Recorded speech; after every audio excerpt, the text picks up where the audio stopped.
Quel était exactement le métier du producteur, surtout quand on écrit producteur exécutif. Parce que vous parlez de ce que vous avez fait comme si on le savait. Moi, je ne sais pas en tout cas, à part chercher du... Moi, au début, je croyais bêtement comme producteur, c'était un mec qui avait plein de fric et qui faisait et qui appelait les réalisateurs qui lui plaisaient pour faire des films qui lui plaisaient. Évidemment, on est toujours un survivant d'une certaine façon de produire, qui, comme ça change depuis toujours, depuis que le cinéma est né. Et c'est vrai que je suis d'une époque où les producteurs, il y avait un espace encore pour la production indépendante, ça veut dire ceux qui prenaient vraiment seuls les décisions au nom d'un film se faire, ils prenaient ces risques-là, ils étaient prêts à prendre ces risques. Donc ça veut dire parfois on partait avec des financements qui n'étaient pas couverts, avec des projets sans scénario, avec une certaine façon de faire qui avait une énorme liberté et audace en même temps. Les choses sont, je pense, en ce moment, beaucoup plus formatées qu'étaient à l'époque, l'espace est moindre, mais évidemment qu'il y a d'autres gens et d'autres jeunes producteurs sûrement qui trouveront des moyens de continuer cet esprit, si vous voulez, cet esprit où le cinéma est plutôt un art qu'une industrie. Et donc c'est à ça que je m'attache. Donc j'ai eu la chance de connaître quelques grands aventuriers du cinéma en France, des producteurs comme Jean-Pierre Rassam et Claude Nedjar, entre autres. Et évidemment, j'étais séduit par cette espèce de croyance qui existait. Et c'est cette croyance que j'aimerais garder quand je produis encore des films. Toute cette, si vous voulez, cette formatage tu vois, de la production, ça a toujours existé. Évidemment, parfois, tu vois, il y a eu des mouvements qui ont fait qu'on a pu dépasser ça. Là, c'est vrai qu'il y a, surtout en France par exemple, il y a des moyens de financement 10 fois plus importants qu'il y avait à l'époque. Il y a des sources de financement différentes, mais sont tous de plus en plus cadrés. Quelque chose qui apparaît au début, qui a une certaine liberté, tend toujours après à devenir normalisé. C'est ce qui se passe aujourd'hui avec les Sofica, c'est ce qui se passe avec un échange.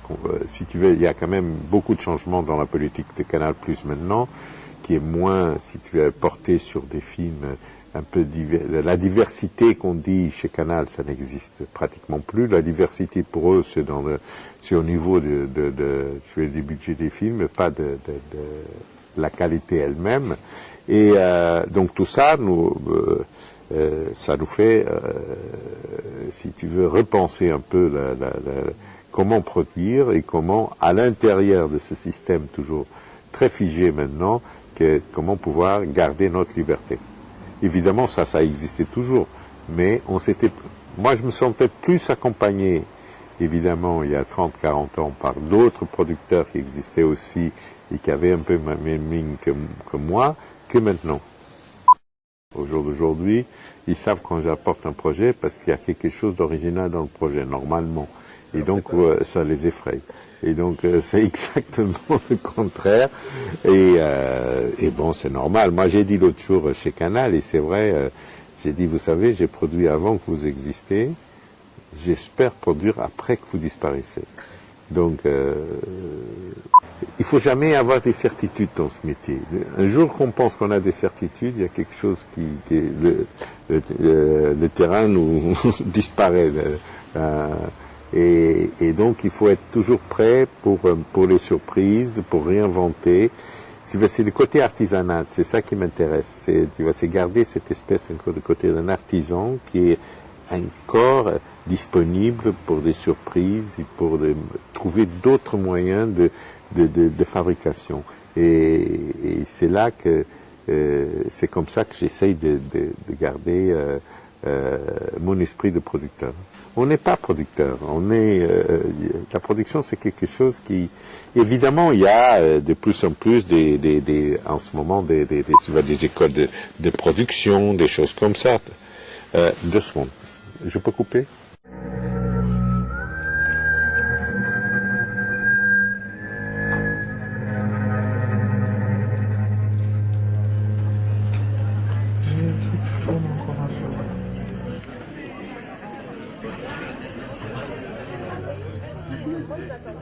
Le producteur, c'est un cas particulier parce que si vous voulez, les producteurs, on côtoie des artistes, donc d'un certain sens, il faut qu'on ait une sensibilité pour comprendre le monde très particulier des artistes et qui échappent normalement.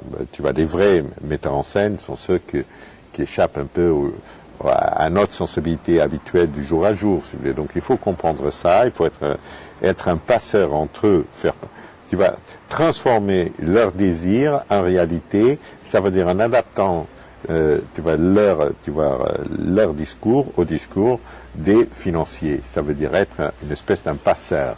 C'est ça qui est important. Donc c'est quelque chose qu'il n'y a pas d'école qui puisse apprendre ça. Il y a une sensibilité qu'on vit avec. Évidemment, chez moi, il y a aussi un côté un peu aventurier, où j'ai trouvé un peu ce goût de l'aventure, ne pas savoir qu'est-ce qu'il y a le jour d'après, les risques, et collaborer, tu vois, être un peu, comme je dis, un créateur raté, mais en même temps, je sais qu'il y a toujours quelque chose de moi à chaque film que j'ai produit.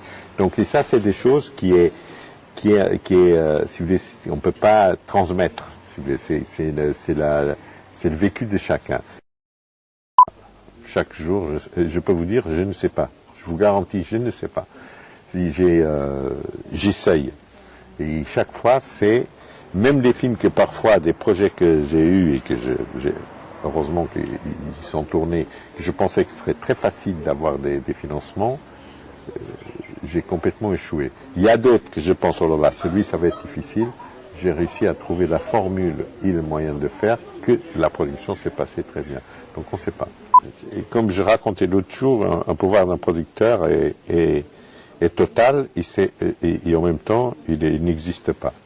Parce que je peux évidemment avoir le pouvoir, donc c'est moi qui fais les contrats, moi, la figure du producteur qui fait les contrats, qui prend les décisions qui ont tous un rapport financier et tout ça, mais au niveau artistique, je peux essayer de convaincre et créer un dialogue avec le metteur en scène, mais je ne peux pas imposer.